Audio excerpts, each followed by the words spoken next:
Hi, and welcome back to Heimler's History Economics Edition. So far in our study of macroeconomics, we've only been considering economic forces in a closed system, which means we've been considering how economies work supposing there are no outside influences. But supposing we stop supposing such suppositions and enter the real world where economies are not closed but open. Well, that's what this and the next few videos are about, so let's start with the most basic of concepts, the balance of payments. Let's get to it.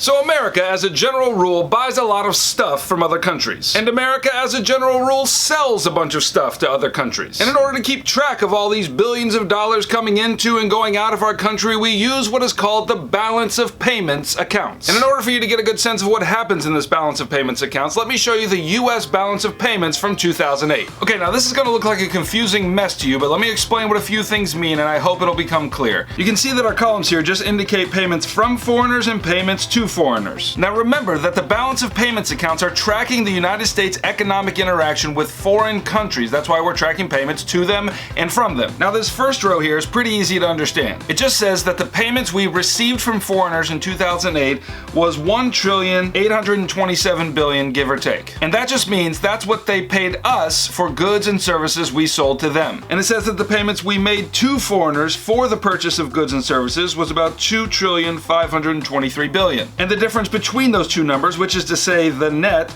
is negative $696 billion. And the reason why this number is negative is that we spent more on foreign goods and services than foreigners spent with us. Now the second row indicates factor income, and that just indicates payments for the use of factors of production owned by other countries. You'll recall that the factors of production include all the stuff we use to make other stuff like land, labor, capital, and entrepreneurship. So there's a Disneyland in Paris which is owned by the Disney Corporation here in America, which means that every time a ticket is sold to the park, the number in this column is affected because that's the money coming to us from foreigners. And that number in 2008 was $765 billion. But on the other hand, Toyota sells cars here in the US, and when we buy one, we're sending money out of the country, so that number is included here in this column, $646 billion. And in this row, we received more payments than we sent out, so the net here is positive $119 billion. And the third row here indicates international transfers, which are just funds sent by residents of one country to another.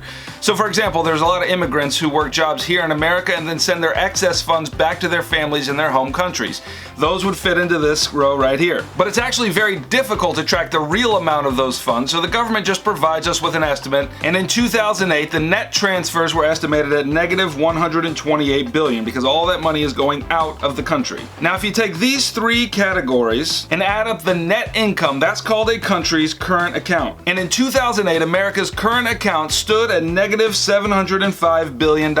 Now, a current account refers to income and payments that do not create liabilities. And recall that a liability is a promise to repay a given amount in the future, and transactions in the current accounts do not create these. And that's easy enough to understand. In any given transaction with goods and services, the buyer gets the product or service and the seller gets their money. Transaction over, no liabilities. But the second part of a country's balance of payments includes those payments which do create liabilities, and that's called a country's financial account. So this part of the chart shows America's balance of payments on the financial account, and both of these rows show payments from the buying and selling of assets. The first row shows the buying and selling of assets from official sources, and the second row shows buying and selling of assets from private sources. Now when we say official sources, we basically mean the government. And as you can see here, our net for 2008 for official asset sales and purchases was negative $43 billion. The next row shows the private sales and purchases of assets, and by private we basically mean your average US resident. And here we had a net positive in 2008 for $581 billion.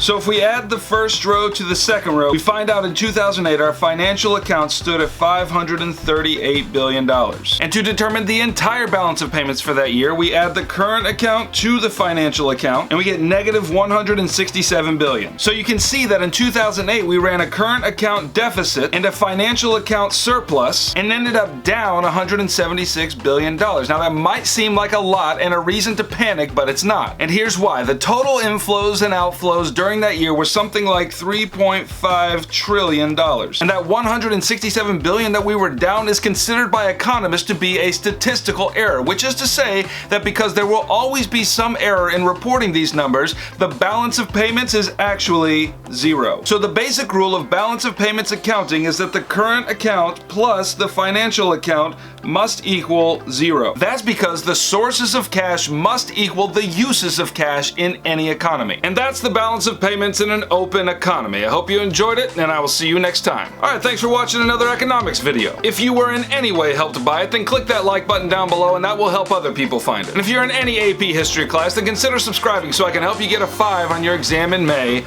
Goodbye.